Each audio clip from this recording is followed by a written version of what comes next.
এদিকে দিল্লিতে বেসুরো সাংসদদের তৎপরতা, ঘুঁটি সাজাচ্ছে বেসুরো সাংসদরা, কারণ দলত্যাগ বিরোধী আইন এড়াতে প্রয়োজন 2/3 সাংসদ। এদিকে স্পিকারকে চিঠি দেওয়ার তোড়জোড় শুরু হয়েছে। অপর প্রতিনিধি আবির রয়েছে আমার সঙ্গে। আবির, আমরা দেখতে পাচ্ছি সেই তৎপরতা, কিন্তু স্পিকারকে চিঠি দেওয়ার তোড়জোড় কি শুরু হলো? কোনো দিনক্ষণ ঘোষণা করা হচ্ছে? কোনো সুনির্দিষ্ট দিনক্ষণ জানা যাচ্ছে? দেখো, লোকসভা বা রাজ্যসভা তৃণমূল কংগ্রেসের সাংসদরা তাদের দলের শীর্ষ নেতৃত্বের সঙ্গে যে দূরত্ব বাড়াচ্ছেন সেটা কার্যত স্পষ্ট গত কয়েকদিনে।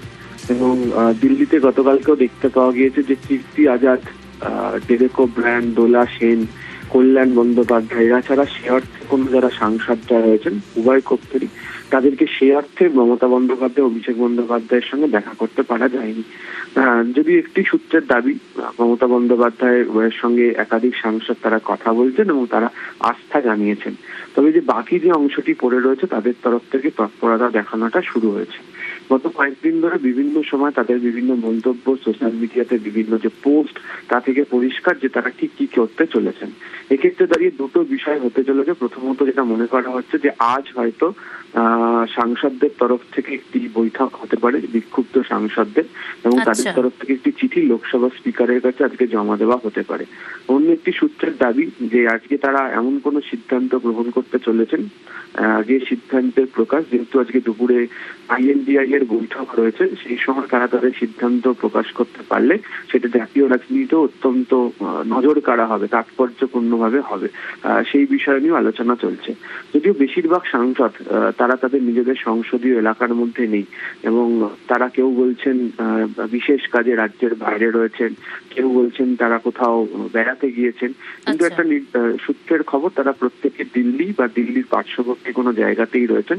অনেকে তাদের যে বাংলো রয়েছে সেই বাংলো এরিয়া অন্যত্র থাকছেন, কিন্তু তাদের মধ্যে বৈঠকই চলছে। বেশ। শনিবার তৃণমূল সাংসদ সুখেন্দু শেখর রায়ের বক্তব্যে তেমনই ইঙ্গিত।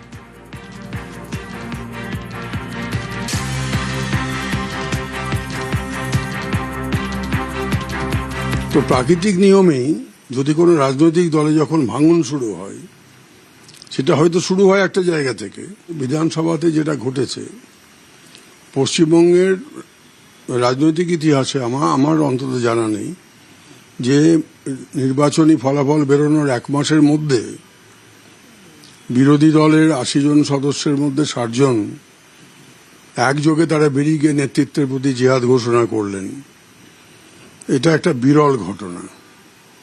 তার কোনো প্রতিক্রিয়া একইভাবে আমাদের দলের লোকসভা সদস্যদের ক্ষেত্রে বা রাজ্যসভা সদস্যদের ক্ষেত্রে একেবারেই পড়বে না, এটা আমি মনে করি না। আমি তো প্রথম দিনই বলেছি যে দলের ভবিষ্যৎ কি। আমি দলের কোনো ভবিষ্যৎ নেই, এ দল টিকবে না। আমার সঙ্গে 2-1 সাংসদের কথাও হয়েছে, তারাও বলছেন যে ওরা মোটামুটি প্রস্তুত। খুব শীঘ্রই হয়তো একটা কিছু ঘটতে চলেছে লোকসভার ক্ষেত্রে। তো লোকসভার ক্ষেত্রে যদি ঘটে, তারপর রাজ্যসভাতেও ঘটবে।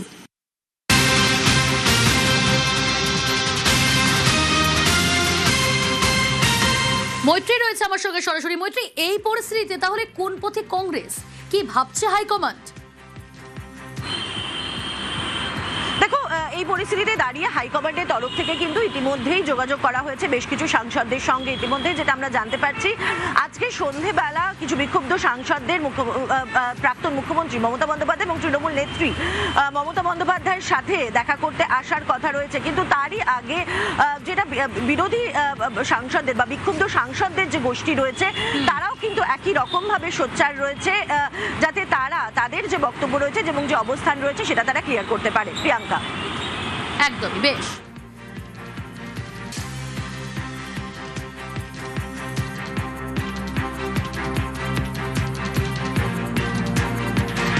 আমি আমার তরফ থেকে তৃণমূলের যারা নিচু তলার কর্মী, যারা সততার সঙ্গে নিষ্ঠার সঙ্গে পার্টি করেছে, আমি তাদের কাছে অ্যাপিল করেছি যে আপনারা সব কংগ্রেসে ফিরে আসুন। কংগ্রেসের দরজা আপনাদের জন্য খোলা আছে। কারণ তৃণমূল কংগ্রেসের একটা অফশুট, কংগ্রেস থেকেই তৈরি হয়েছে। তাই আমি তাদেরকে, কংগ্রেসকে তৃণমূলের গার্বেজ হিপের কথা বলিনি, তৃণমূলে যত আবর্জনা জড়ো করবার জন্য বলিনি, কিন্তু যারা নিচেতলার তৃণমূলের কর্মী আছে, যারা সততার সঙ্গে পার্টিটা করে এখন বুঝতে যে ঠকে গেলাম, তাদেরকে আহ্বান জানিয়েছি, এটা আমি বলেছি। বিরোধী জোট ইন্ডিয়ার বৈঠক নিয়ে কটাক্ষ করতে ছাড়েননি দিলীপ ঘোষ। ইন্ডি জোটটা কোথায় আছে এটা খোঁজ করতে গেছেন, আদৌ আছে কিনা। যখন ওনারা ডাকতেন মমতা ব্যানার্জিকে, উনি যেতেন না, সময় ছিল না। এখন উনি গেছেন, জানি না কার সময় আছে ওনার সঙ্গে দেখা করার। এসব গল্প অনেক হয়ে গেছে, ককরোচ পার্টি এসে গেছে। কিছু আছে লোক যারা এরকম ঘুরে বেড়ায়, চালচুল নাই, তারা কোনো না কোনো একটা জায়গায় ঢুকে পড়ে। এইভাবে আপ পার্টি তৈরি হয়েছিল, এভাবে টিএমসি তৈরি হয়েছিল, সব বিসর্জন হয়ে যাচ্ছে। নতুন একটা প্ল্যাটফর্ম খোঁজা হচ্ছে, কোনো একটা নাম নিয়ে আসবে, কিন্তু জনতা এদেরকে বুঝে গেছে।